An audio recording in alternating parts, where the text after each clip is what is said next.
I'd like to call the February 11th, 2009 Board of County Commissioners meeting to order and ask that you join me in the Pledge of Allegiance. I pledge allegiance to the flag of the United States of America and to the republic for which it stands, one nation, under God, indivisible, with liberty and justice for all.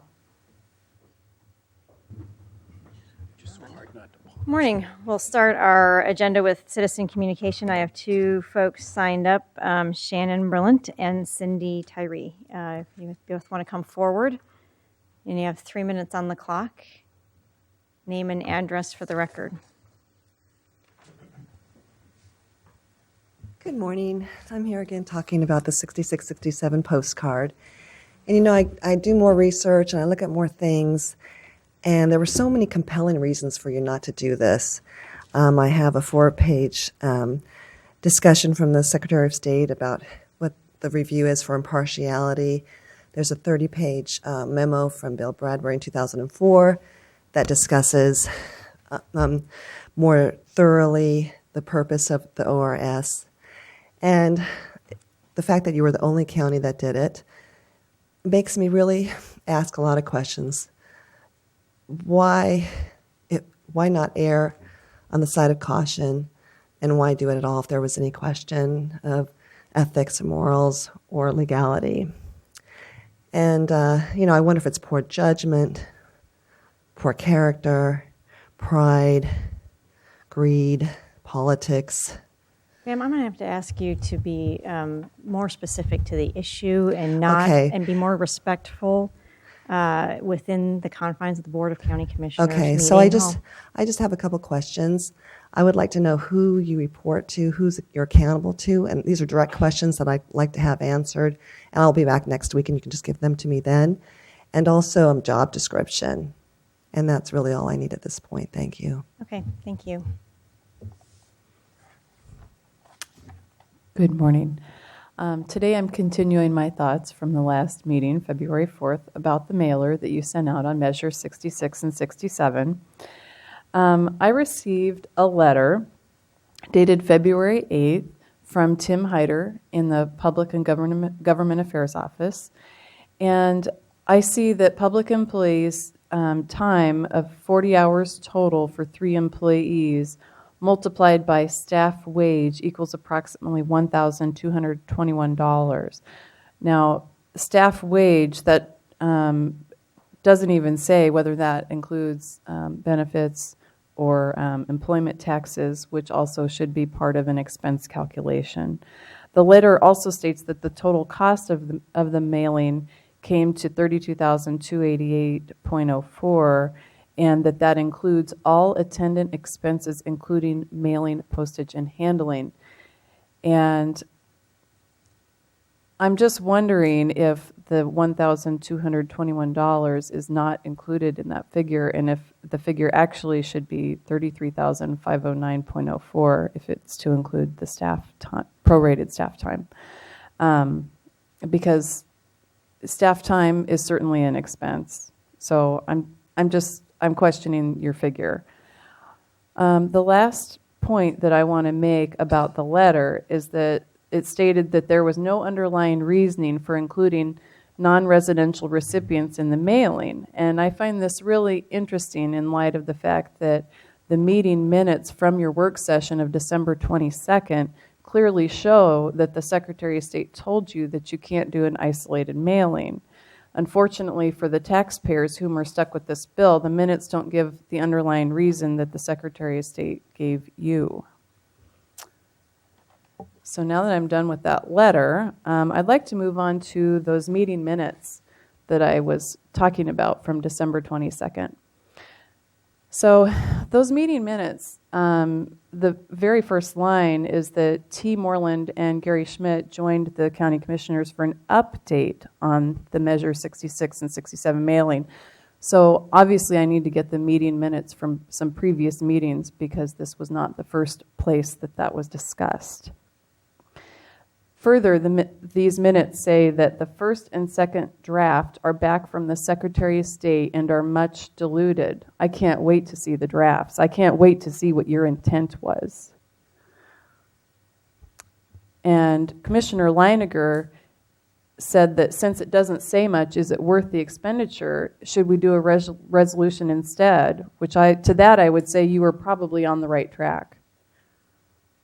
And Commissioner Austin, thank you. Well, thank you. Thank you both for coming in. I just want to let you both know that we have we're in the process of fulfilling the public records requests that Ms. Berlin has made. And as you know, they will be provided in the next week. We have provided full and complete answers to your questions over time. And while you may disagree with the board's decision to move forward with this, that is your right. I'm satisfied personally that we have done everything that we can, not only to make sure that the public was given good information in the mailing, but that you have been given the information that you need to make your own decisions to pursue whatever it is that you wish to pursue. And so if you have additional questions, I'm going to ask from now on that you need to actually write them up and provide them to our county administrator so that we don't try and glean from your presentations here what it is that you're trying to get at, if that could be. And I do want to ask yet again and just highlight we have been very respectful of your right to have your opinion, and we would ask that you have just as much respect for those on the other side of any other issue. So we appreciate that, and I look forward to working with you in the future. I also do want to note that there were a lot of other jurisdictional entities that did make public educational campaigns on this issue. While we were the only county, most of the school boards across the state did similar type of educational campaigns as well. So, just for the record. I don't have anybody else signed up for citizen communication on non-agenda items. If you are interested in doing that at this time, now would be the time to do that. And if you need to, fill out a blue card and give it to Mary. And seeing none, we will move on into our public hearings. Our first public hearing of the day is a reading of an ordinance amending Chapter 8.02 Transient Room Tax of the Clackamas County Code and declaring an emergency. We have staff. We have Mark Gonzalez and Kathy Restatter here to take us through this. Good morning, Commissioners. Good morning, Mark. Today we're asking you, or we are, I guess, here for the first reading of this change to the Clackamas County Ordinance. It would amend our transient room tax ordinance, which imposes a 6% tax on patrons of Clackamas County hostelries. It covers a broad classification or broad definition of hotel, inclusive in the language of the ordinance. Currently, the exemption for paying the tax is for any rent that is less than $10 per day. We are asking through the ordinance that be amended to be $15 per day. We've done some research on the level of rents that are imposed by any hotel or campground or other kinds of lodges, rooming houses, et cetera, for people who qualify to pay the transit room tax. and there really are none of any significance. So we believe it's appropriate to accommodate the request of a nonprofit organization that approached us saying that their membership pays a small amount that is above the $10 threshold, and to alleviate them from having to collect this infrequent tax on their members and other guests, we came to you to ask for an increase in the base amount to $15 for the rents. That's essentially the nut of the issue. Great. And am I to read the language of the ordinance, or just by title, or nope? No, we're not at that point yet, but Great. thank you. Kathy, did you have anything you wanted to add? I don't, unless you have any questions. All right, Commission, do we have any clarifying questions for staff? Commissioner Bernard. I think one of the things we're talking about today is raising the park fee. That's a second item. This is just the transient. Well, I know, tax. but the park fee's going up to, is it 19? 8.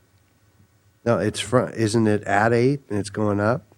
Bring the fee to 8. Okay, so I was just making sure that we're not adding raising the fee and then adding a fee above the fee that would accommodate that. The Clackamas County Park System actually collects and remits transit room tax on those fees that are above the threshold for camping, which is an overnight stay. And we do receive proceeds from that.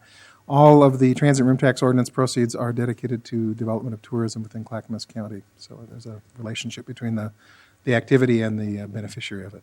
Well, what it looks like that we're recommending increasing the fee to 21.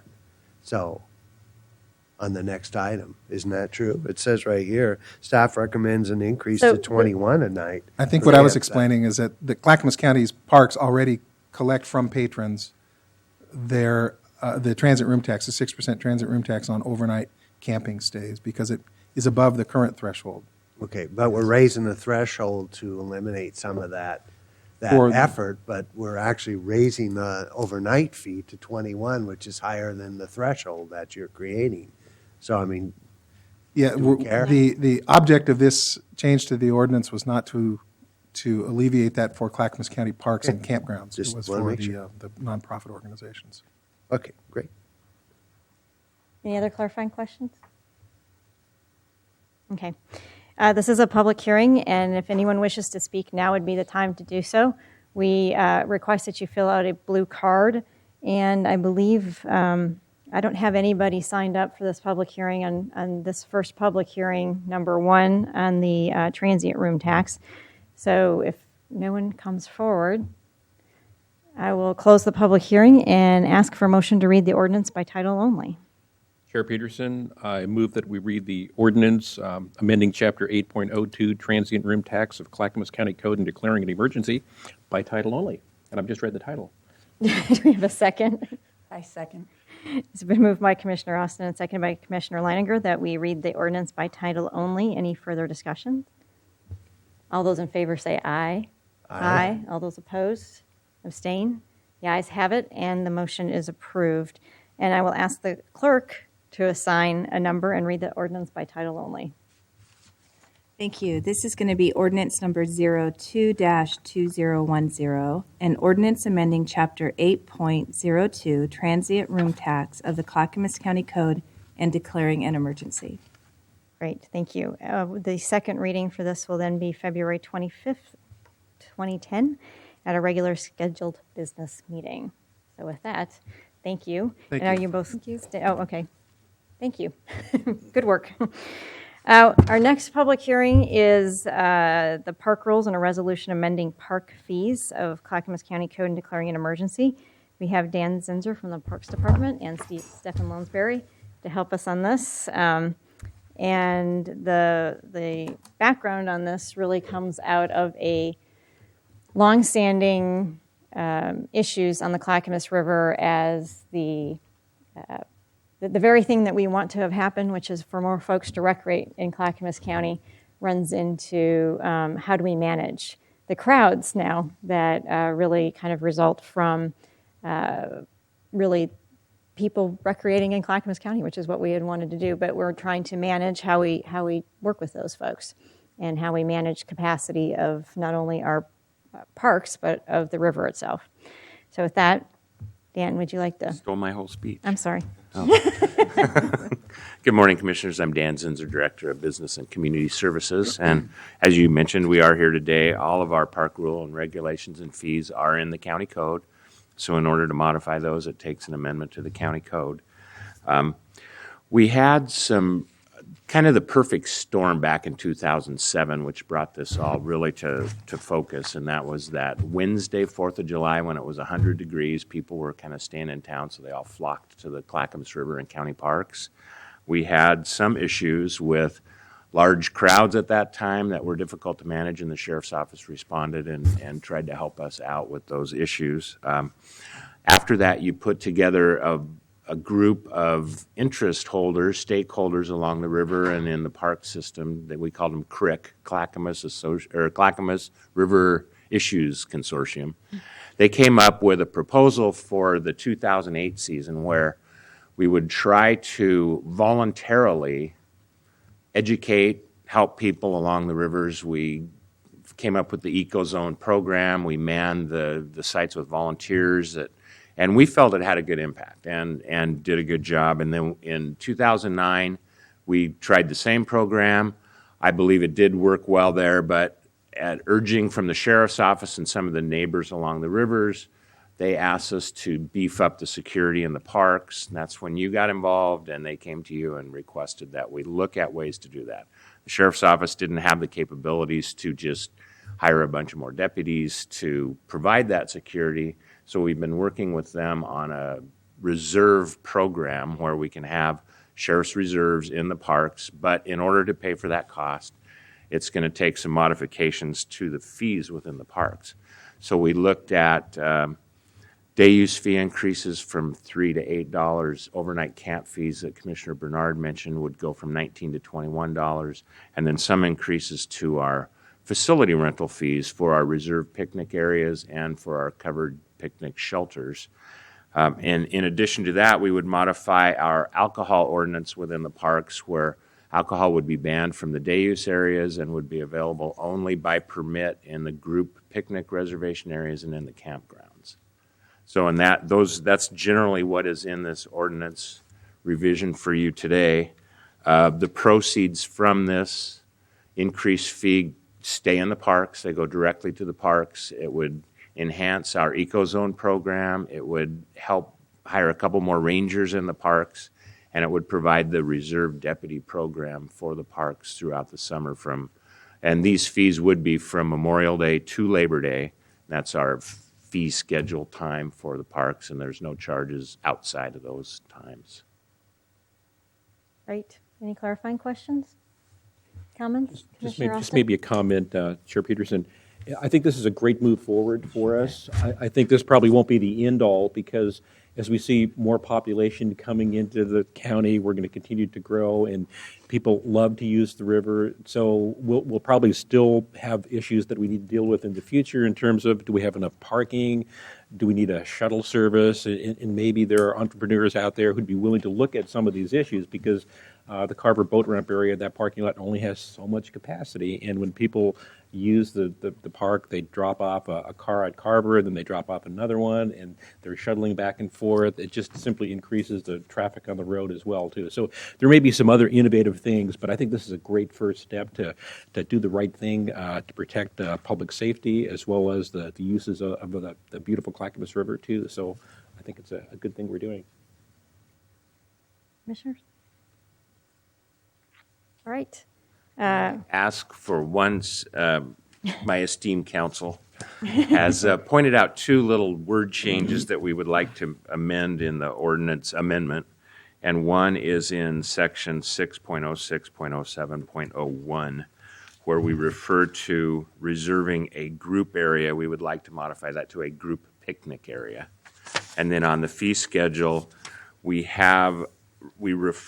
refer to a refundable cleanup deposit. We wanted to amend that to be a refundable security deposit.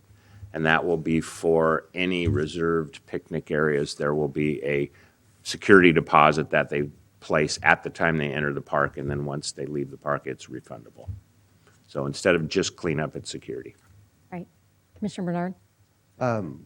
I guess I'd just like to say that I'm concerned that people who can't afford to go to hotels or can't afford to travel out of town are going to be paying a higher fee, and that someday I'd like to really look at how we could do permitting on the Clackamas River like they do on many rivers in the state to reduce some of the traffic on the river and still provide cheap alternatives for people who can't afford to travel or go to a hotel and who love to camp in a site that has actually electricity and porta potties and water.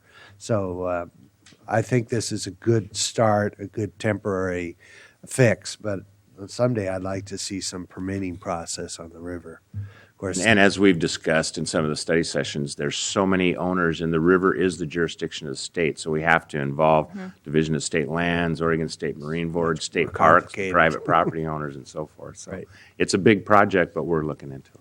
Great. Yeah, Commissioner Leininger. On the issue, the important issue of trying to keep the park accessible to people who have limited means, who want to recreate there, I know we had raised that question in the study session, and you mentioned that there is a fixed fee permit that households can purchase in order to cap their costs. Could you give Right, some there more will information be about that? a season permit available. I believe it was $50, and these fees are per car. So it's not an $8 per person fee, it's $8 per carload. So it's divvied up amongst the people in the car. But you do, by contacting the county parks, and you can check us out on the website or call county parks to request a season pass, which is a $50 season pass for entry throughout the year. So if you regularly visit the parks during the week or on weekends, it is definitely a more economical way to go to buy a season pass. Commissioner Bernard? Clarification, any park, Any county park. any county park. Okay, so the $50 isn't just for that park. Right. Okay. It can get you to Barton, Metzler, Eagleford, Great, thanks. Fire, Heb, This is the test. Carver. No Right. charge at Wilhoit Springs. Any other clarifying questions before we go into public hearing? All right, I will open the public hearing. I have 3 people signed up, and I will ask Linda Bagsinger and June Rutson to come forward. You both have 3 minutes each, and we'll name your name and address for the record. Good morning. I'm June Routson, a member of the County Park Board, and I'm opposed to raising the daily park entrance fees to $8. I feel that the increased fees would keep many young families and others from enjoying our nice parks. And we have discussed increasing the weekend fees to the parks before in our board meetings, and we felt that $5 for just weekends were enough to sustain them. And the expense of hiring more help for collecting fees for daily use would not be cost effective, we felt.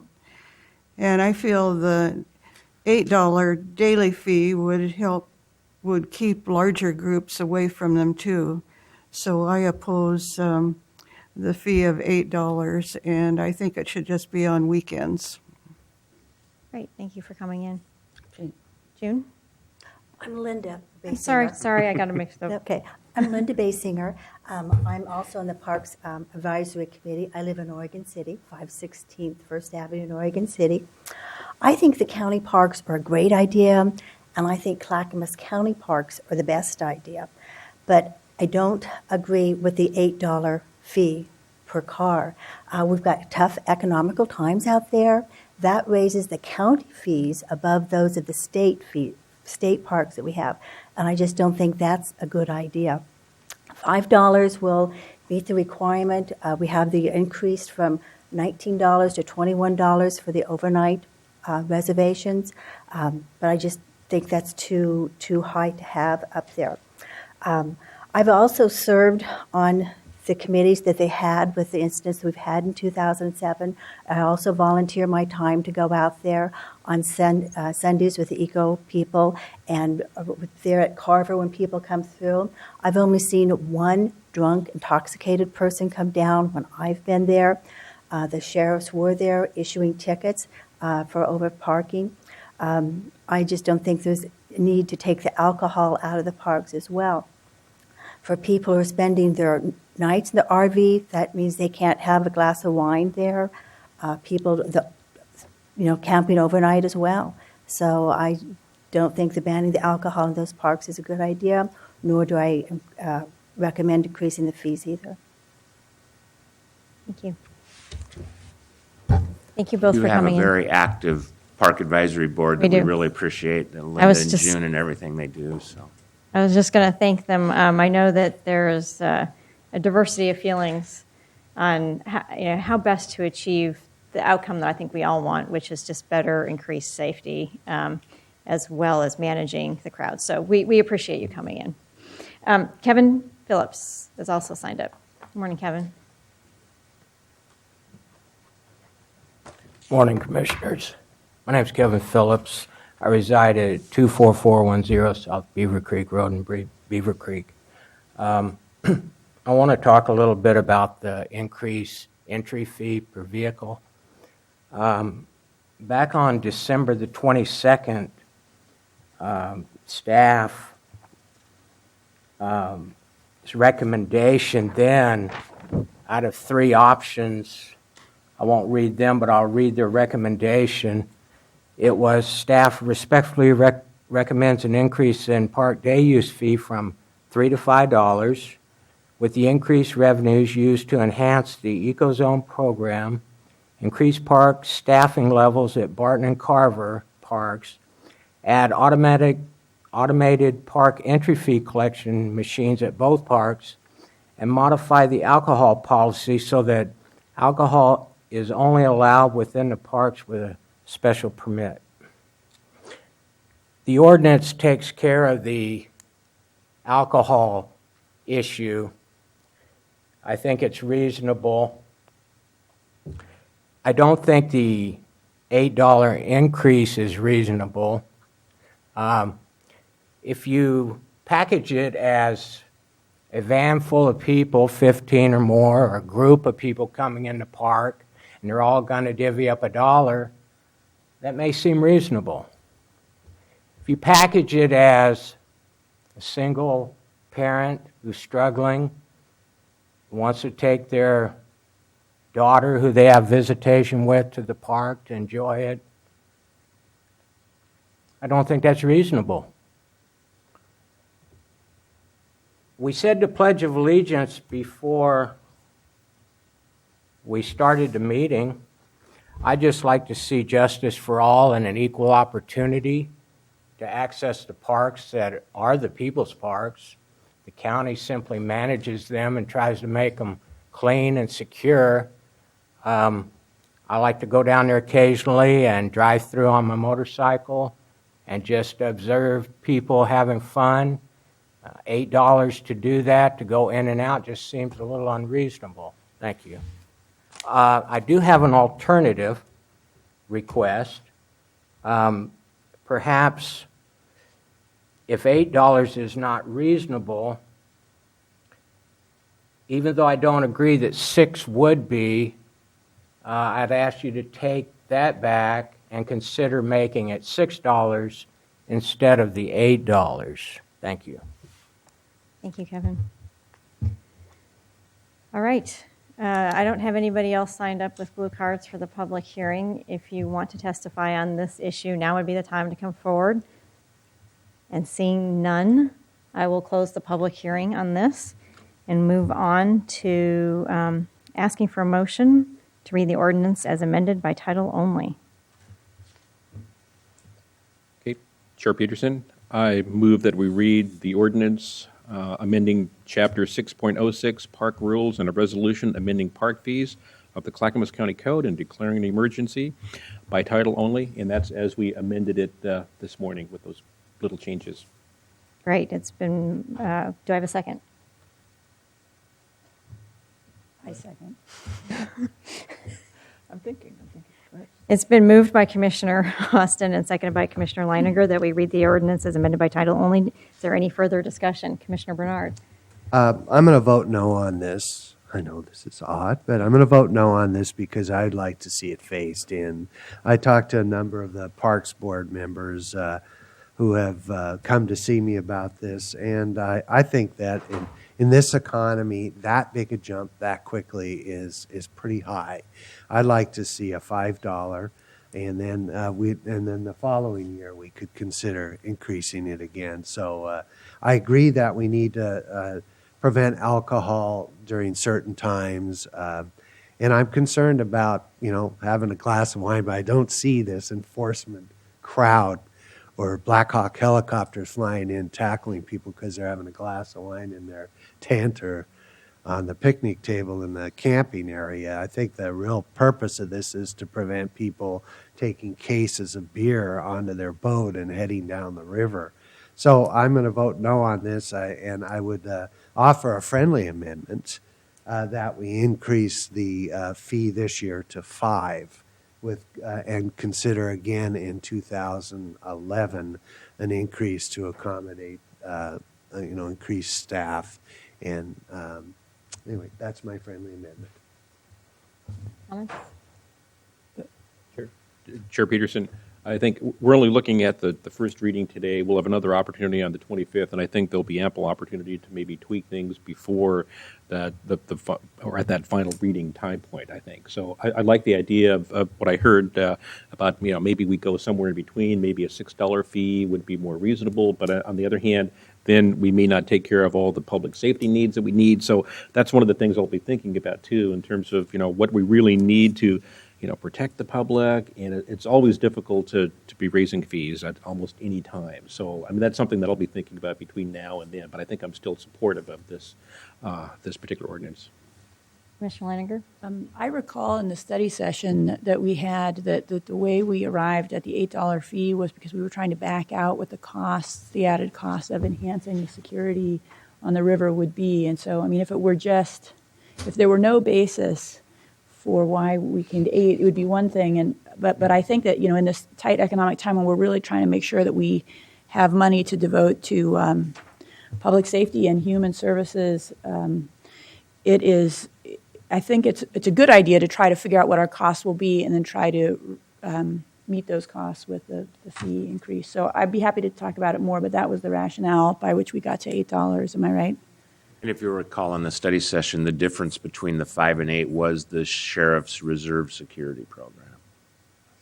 That was that Commissioner $3 Meehan? difference. Yes, I wanted to clarify here what per vehicle. So is that every vehicle, motorized vehicle, motorcycles, bicycles, however you arrive, you still pay the $8? It's motorized vehicle, and we do have a commercial rate for the people that bring in the rafts with the big vans and buses. That's a $20 per vehicle entry fee for the commercial users. Okay. Because it would seem like there might be, if we have another session to do some tweaking, that might be a consideration also, is maybe there, one thing about as was pointed out, with a motorcycle, you're probably not going to have more than two and almost always one person, as opposed to a car that could have a lot of people in it. It would seem like maybe that should be a lower rate, and they don't take up as much space to park them in the park either. So to encourage people arriving in other than cars, it would seem like maybe We don't have any consider specific motorcycle a provisions. two-tier kind of. We already have multiple tiers here, but for the commercial and the day use. The commercial and the not commercial. But that might be another consideration. And then I wanted to ask about the permitting for alcohol. What's the process to get that permit? It says if you're camping overnight, you can get a permit. Right, and what happens if people call in or or text in or come in online and get the reservation. If they request an alcohol permit for their campsites, they would be allowed a reservation or a alcohol permit, as well as if you wanted a company picnic or family reunion or whatever, and you reserve one of the reserved areas, which are separated out from the day use areas. So it's just it's part of the reservation for your Part of the camp reservation thing. and permit process. You essentially check off, do you want alcohol, will you be having alcohol on your site or not? Is that the essence? And then that's also where we let them know there is a security deposit at the time they come to the park. We need a representative that's in charge of the group or that speaks for the group, and they will put the security deposit down, and that's also what they will get back after they leave the sites clean. Yeah. Well, that doesn't seem like it would be an issue so much if you wanted to have that glass of wine, you just check off that we will be having wine today. Let me ask our county counsel, who has patiently waited through many meetings for just this question. Could you help me with process in terms of if we were to go ahead and adopt the amendment to read the ordinances amended or by title only, and then commissioners would probably be asking specifically on an individual basis for more information, and then they may come forward in the next business meeting when we deal with this issue with any modifications? Yes, that's correct. Yeah, the motion this morning is just to read by title only, and that would need to be unanimous. If it's not unanimous, then the ordinance would have to be read in full text. So the motion this morning is only to read by title only. The motion to adopt the ordinance would be on the 25th at the second hearing, and there you would just be voting on whether you wanted to adopt it with or without amendments. So I guess my suggestion to the board is that we move to read the ordinance as amended by title only, and then as individuals, if we have concerns about this, get some more information.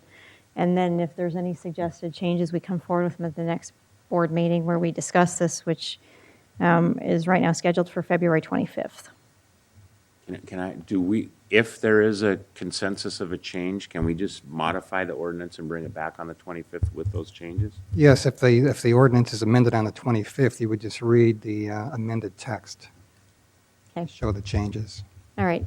I do think that that there were specific outcomes that we were trying to achieve, and that's why the rate was set at the rate that is in the ordinance today. And I completely recognize the issues about phasing.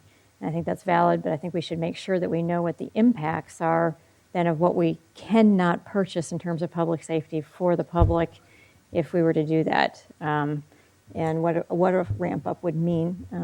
Yes, Chair Steve. Peterson, you're exactly right. That rate was carefully calibrated with a lot of process with the board to get the results we talked about, and we're glad to work with you on that, but we want to make sure that you understand if you phase in or something, some of the service you were buying from the sheriff, et cetera, would have to be a little given that way. So we'll work in the next couple of weeks on that.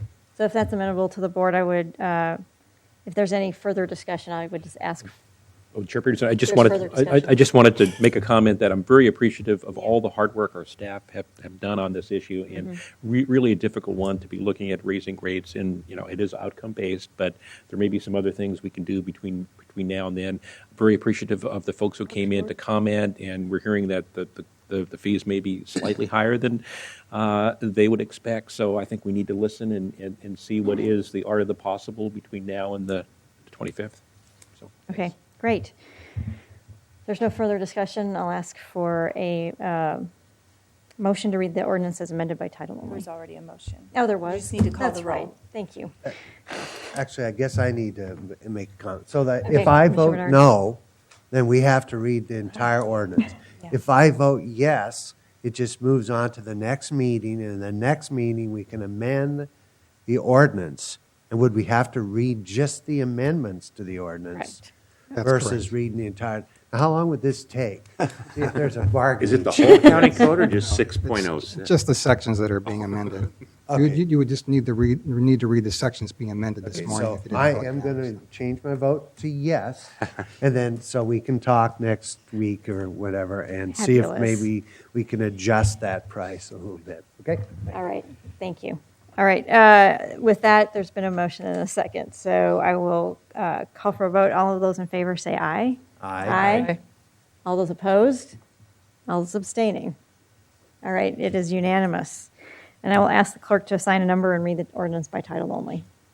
Thank you. This is going to be ordinance number 03-2010, an ordinance amending Chapter 6.06, Park Rules of the Clackamas County Code and declaring an emergency. Right. This is the second reading, and any potential amendments would be made on February 25th, 2010 at our regularly scheduled business meeting. So thank you both. Thank you. All right, we have no discussion items today, so I will move forward to the consent agenda and ask for a motion to approve the consent agenda. Madam Chair, I move to approve the consent agenda. Do I have a second? Second? Been moved by Commissioner Lehan and seconded by Commissioner Bernard that we approve the consent agenda. Any further discussion? All those in favor say aye. Aye. All those opposed? All those abstaining? The motion is approved. Thank you.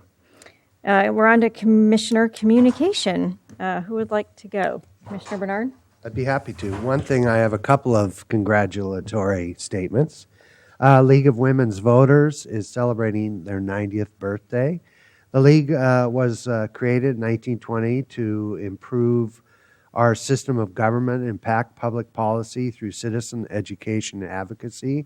We consider the League of Women Voters a great partner, and again, I'd like to congratulate the League of Women Voters for their 90th anniversary. Also, Boy Scouts of America is celebrating its 100th anniversary. Since 1910, the Boy Scouts have created a strong foundation of leadership, service, and community for millions of youth. And actually, I send out letters once a month, I believe, to all those who become Eagle Scouts. It's a proud tradition, and congratulations, Boy Scouts of America. I had an opportunity to attend your speech, which I thought you did a fantastic job. It was well received, a lot of good questions, and that was in Sandy. I attended a retreat and a meeting for tourism, and we talked about simplifying the process and dividing it into 3 sections. One is big proposals. If you've got a project in your community that looks like, or actually in Clackamas County, that looks like it may have some possibilities, there will be an application process, and this could be $50,000 to $100,000.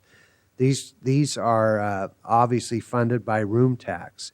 The next level would be an innovative policy plan. Let's say it's horse country, and horse country has some great ideas and lots of possibilities.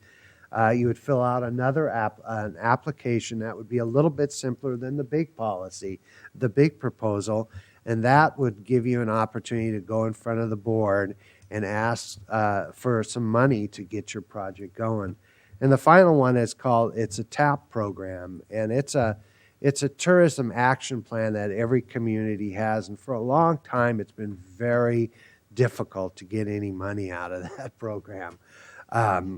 It's a lot of paperwork, a lot of begging, and this program will be very much simplified. It'll be a letter requesting the funds, and this money only goes to cities. And cities sometimes, if it's not in a city, it might go to a chamber organization, and then you would ask them for the money to do your project. And so you don't have to go to the board and beg for those dollars again. And there's a couple other things. One thing, I love Robert's Rules of Orders, and I love things like today. And we see Robert's Rules of Orders in everything we do, and it really makes the meeting go faster. But sometimes it can be an hindrance. I had an opportunity recently with AOC to discuss for 3 solid hours on whether something could be discussed or brought to the floor, and that was quite exciting. And The other thing that I'd love to hear a little bit about, and we're always, when we make these ordinances, have to declare an emergency. Why is that? Why is it an emergency? What isn't an emergency? For example, like, tell me about it. That you have broad discretion on whether to declare an emergency, which is based on a broad evaluation of whether it would benefit the, the health, safety, and welfare of the public. And that's a very broad test, and it's left up to your interpretation. So you have broad discretion. So if it wasn't an emergency, does that mean that we could just, well, I don't understand why we have to declare emergency just because we want the fee quicker? Well, in the Parks case, there was an issue about people reserving campsites by May 1st, and so the fees needed to be in place, and the amendments needed to be in place for the summer season, the next camping season. If you don't declare an emergency, the ordinance would take effect on the 91st day after you adopt it. So the emergency allows the ordinance to go into effect immediately instead of 91 days later. Great, thank you. Okay. Very helpful. Commissioner Leininger? Thank you. I had the pleasure of going to 2 meetings this week that really showed me the kind of cross-group teamwork that the county is engaged in, both inside and also with other jurisdictions to get the job done and be efficient. And the first one was I visited mental health court, in which the law enforcement team, sheriff's office, the district attorney's office, judges, and then also mental health people and corrections department make sure that people who've committed crimes largely because they're very mentally ill don't just get sent to jail, which would be sort of a very expensive mismatch between why they did the crime and the consequence, and instead get better treatment. And it's just fantastic how that program works. And I was so excited to be able to visit it, and Judge Sealander, who's retiring, has done a tremendous job creating that program, which is now a model, and running it. The other one was an emergency rescue practice drill last Friday in which the Sheriff's Office, Clackamas Fire District, and the Coast Guard worked together to make sure that their water rescue skills are top-notch. So in the event that there is some disaster on one of the waterways over which we have jurisdiction, they'll have the ability to be really effective and work together and keep us safe. So congratulations to all the people in those groups who are working together to be efficient and effective in how we do business. Great, thanks. Commissioner Austin. Thank you, Chair Peterson. Just a couple of things. I attended a really interesting meeting, wonderful meeting last night in Molalla, basically dealing with the proposed formation of a new hamlet called the Molalla Prairie Hamlet. And it was very well attended, probably 40, 45 people. It was one of those really neat community meetings where everyone had lots of questions, but they were very positive and constructive questions, even though maybe everyone in the room didn't agree with the need to form something like a new hamlet that would sort of overlay the rural area.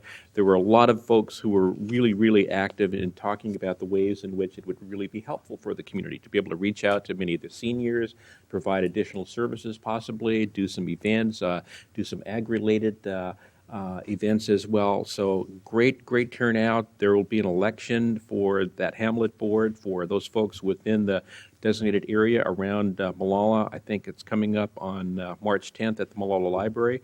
I'd expect that there'd be a pretty hefty turnout too, and I'm really optimistic about where this might go too. So again, thanks to Chris Roth who helped put this together. Sue Hublin was one of the organizers of the meeting, and she did just a fantastic job. And it's great to, when you hear about a lot of public meetings just going south, especially this past year about, whether it's fiscal issues or whatever, it was really a very constructive, positive meeting. So I really thank everybody for taking part in that session.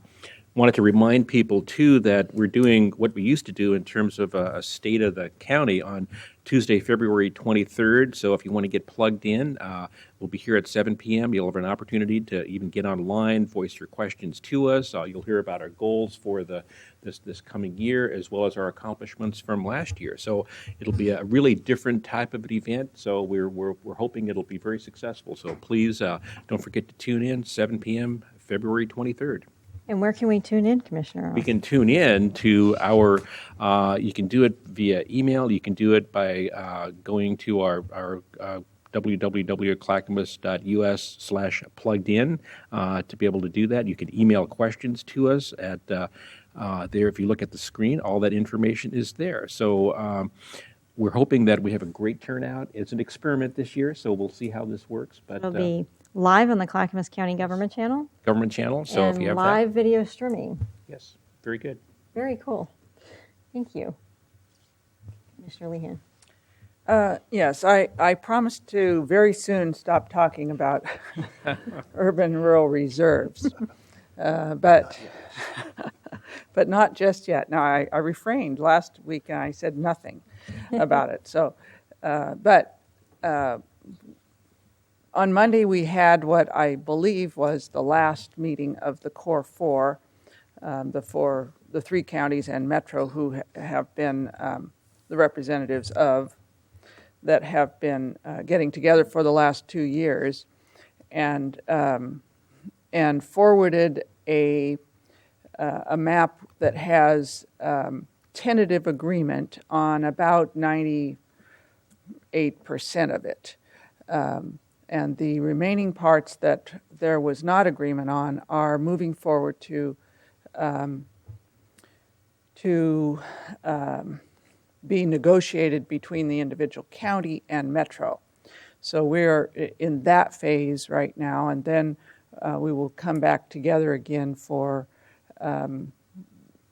not actually come back together, I don't believe, but in some way we will bless the larger process, although how that's going to work right now is not entirely clear. This has been an experimental process. We've never done anything like this, and the scope of it is so large, both in the geographic scope and the time, which is now, it looks like, heading out to the 50-year mark as opposed to the 40-year mark, that it would not be unusual to have us not understand quite exactly how all the pieces will come together, but I'm confident that in the end they will come together so that we can give more certainty to our cities, our farmers, and our citizens about how growth will proceed around the region. There have been a lot of discussion about it, of course, locally and regionally. I think Clackamas County has tried to strike a balance between thinking locally about Clackamas County's interests and needs and thinking regionally, because how we make these decisions regionally impacts everyone in the region, from how transportation dollars are allocated into the future to where jobs are likely to be located in the region, housing, all the rest. Those are how we protect farmland throughout the region. Those are regional issues, not just local ones. I think there were never any expectations for perfection, regardless of what may have been said recently in the paper. I think perfection left the building a year ago, and no one was expecting it to reappear. This has been a process of compromise throughout the region, we know, at the local level and the regional level. That being said, there are parts about the way the process is ending up that are troubling to me. I still have concerns that we're not doing as good a job as we might have at protecting prime farmland, that our total acreage may be larger than it needs to be, and it's pushing us to the 50-year mark instead of the 40-year mark, which is probably a better planning horizon. We have not finished the IGAs, the intergovernmental agreements, and those have a lot of the content that will direct how things move forward. So there are questions remaining. I hope that they get settled in the next few weeks, as we move forward. And like I said, I'm still confident that we will get there, but there are a lot of issues still out there. One of the ones that I know is a concern in Clackamas County are the issues related to Stafford. The Stafford Triangle has been hotly debated from the beginning of this process, and this commission has wrestled with it, kind of gone back and forth. I initially was in support of it being undesignated. I don't know that I think I still think it would be better as undesignated, but it was clear into the process that Metro was determined for Stafford to be urban, and our commission itself wrestled with that, kind of went back and forth, how best to protect the vision of Stafford and the special nature of Stafford. Can we do that best with it as undesignated, or can we do it best as urban? And there are compelling arguments on both sides of that. At this point, it looks like it's headed forward to be an urban reserve, and as such, our efforts now have shifted to those intergovernmental agreements, the principles and findings in which we intend to make very clear what our legislative intent is to protect the special character of Stafford and include the various parties, the cities and the hamlet, in any decisions that go forward. And regarding that, I want to assure people that kind of what the process is here with regards to urban reserves. Anything that is an urban reserve now, or becomes one by in this spring, finalized this spring, is just an urban reserve. That means that at such time as Metro decides to move the urban growth boundary, they are required to look first at the urban reserves. It looks like we will have about 29,000 acres of urban reserves, and in the next look is next year in 2011, that Metro will need to look around and or assess whether we need more acres or not. It's very likely, especially with the current downturn, that we will need very little or no expansion of the UGB in 11. That means they won't consider that question again for another 5 years. And then they will ask that question again, do we need to add more to the UGB? At which time they will decide where to add areas to the urban growth boundary. But they will add no areas to the urban growth boundary that do not have governance in place and a concept plan. And that's what's important, and that's what is different from previous urban growth boundary expansions. So that means that there's a lot of work to do before an area as complex as Stafford, with as many different potential governance entities involved, for that to go forward. There's nothing straightforward about it. And so I just want people to be realistic that this is a 50-year plan, and some area, and as such, some areas will not be coming into the UGB until the back end of 50 years, out at the 45 mark or somewhere, if we have gauged the amount of acres accurately at all, and I think we've included a generous amount of acres so that it should last for those 50 years. So I know a lot of people are thinking that once this concludes, it's virtually the same as an urban growth boundary expansion, that development can get underway right away, but it isn't at all. It just tells Metro where, when they do expand the urban growth boundary, where they have to look. And And on the other side, on the rural reserves, it says these areas are areas that you will not look. And one of the things about Clackamas County is that they have been, but I'm saying we, the commission, but also the PAC, the Planning Commission, and so many of the citizens who've been involved at the public involvement level over the last 2 years. A high value in Clackamas County has been protection of the agricultural industry, and how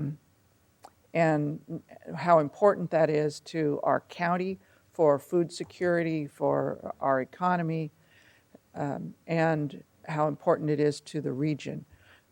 And we have been very careful and conservative about going onto farmland for development purposes, very strong about protecting French Prairie in the Northern Valley. And so I'm very pleased with where the county has ended up in that regard, and I think it will serve us well as we go forward. And I think that's about all I'll say today.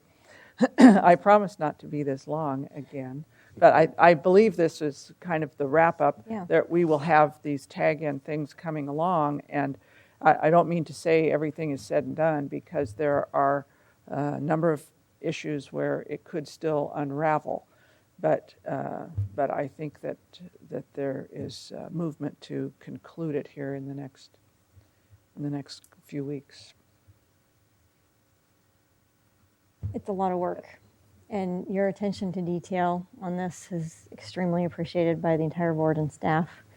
And I want to also just acknowledge I think each one of us has had to give up something in terms of what we would have want accomplished out of this.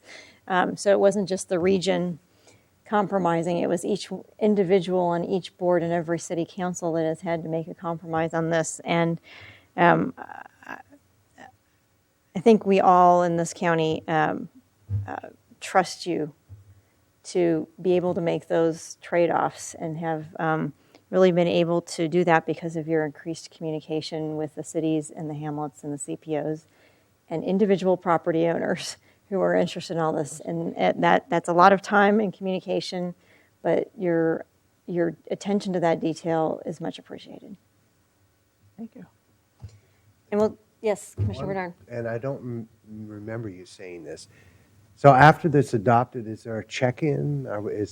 Did you mention that? We have to approve these IGAs, which are definitely in flux. And I know a big part of that, I've talked to the cities of West Linn or representatives from City of West Linn and Lake Oswego, who are very concerned about those IGAs, as is the hamlet.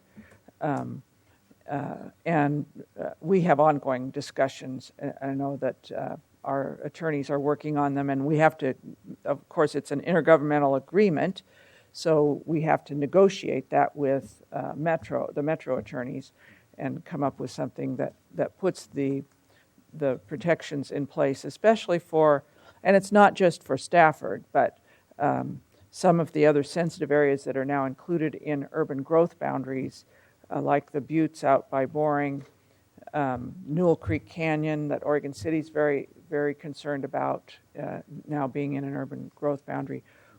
Those things will be detailed in the IGA, so that at least our intent is made crystal clear going forward. We can't bind a future commission. We're looking out into the faraway future, but we want our current intent to be clear, that we meant that these areas would, even though they're inside an urban growth boundary, would not be urbanized, or would not be urbanized at standard urban densities. So that's still in play, and we're still working on that. They will come to us, I think, next week.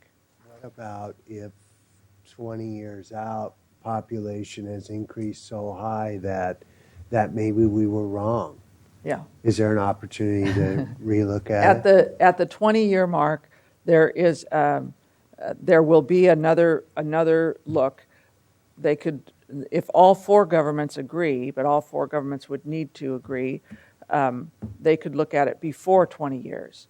But otherwise, they must look at it in 20 years and determine whether we are using up our urban reserves too fast, or I guess there's no too slow. But but if it appears that we need more, at that point they will look at undesignated. They will not be looking at rural reserves, but they will look at those lands that are undesignated and see if they need to add any more to the urban reserve stock, whatever, inventory, the urban reserve inventory at that point. So just hang on for 20 years and you get another shot at it. Thanks. And none of us will be here. I just want to wrap this up, and I just want to acknowledge that TriMet has experienced another series of losses in terms of their payroll tax, which means that they are going through another round of service cuts. And I think it would probably be good for us in Commissioner comments next week, Mary, to get a list of the services that are proposed to be cut and just display those as part of the community events, just to let people know that they are being relooked at. I know that one of those is the line 154 from Westland to Oregon City that TriMet has for a very long time had it on a list. It's a very low performing route. In other words, it's very high cost for very low number of riders, but there are a lot of riders who do depend on that bus. And I guess what I wanted to just say is that as we move through and the recession hits every facet of what we're trying to do in terms of services, TriMet does have their senior and disabled services. So if you think you might qualify after you lose your service cuts, I would encourage you to contact TriMet and see if you do qualify and try and get approved for that so that you can still make your medical appointments or make your shopping trips. And Clackamas County itself, through our Health and Human Services division, which is now called Health, Human Housing. Housing and Human Services. Health, Housing, and Human Services, H cubed. H3S or something like that. We should be able to link folks up if they are in a rural area as well or in the urban area for senior services, and make sure that if there is service within your city through the senior centers, that we can still get you to where you need to go. So don't despair, because these buses don't come that often anyway anymore. We would like to try and help you find another way to get to where you need to go. So that, and link you up if you need to commute with anybody who might be going your way from the neighborhood. So I just wanted to get that out there, make sure that folks knew about it. Also, I just wanted to thank the Chamber for hosting Commissioner Bernard and I yesterday at the City of Sandy's Chamber luncheon. It was a good turnout and some very good questions, as you pointed out, and a lot of them revolved around the TDC, the Tourism Department, making some recommended changes on how we deal with the allocation dispersal of money from the fund. But there were also a lot of questions about the Sunrise and some interest in the urban and rural reserves as it relates to Highway 26 in the City of Sandy. And then today I'll be out at the Chamber of the City of Molalla. So I look forward to that. And I hope to see somebody there. Jim was nice enough to. Did you? No, you didn't give me an easy question. No. But it was great having you there. You didn't need an easy question. So the only other thing I wanted to mention was that we continue to work very closely with the Oregon Department of Transportation on the $100 million earmark for the Sunrise Corridor, trying to thread the needle through an already built environment and trying to meet our economic development goals for all of our Clackamas industrial area there between I-205 and Damascus, while trying to also meet our transportation goals for the future. So I just want to say a big thank you to all of you who helped make those negotiations possible, and to ODOT for coming forward with compromises and being creative. So we're moving in a good direction. And with that, if there's no further business, since there is no further business, the meeting is adjourned.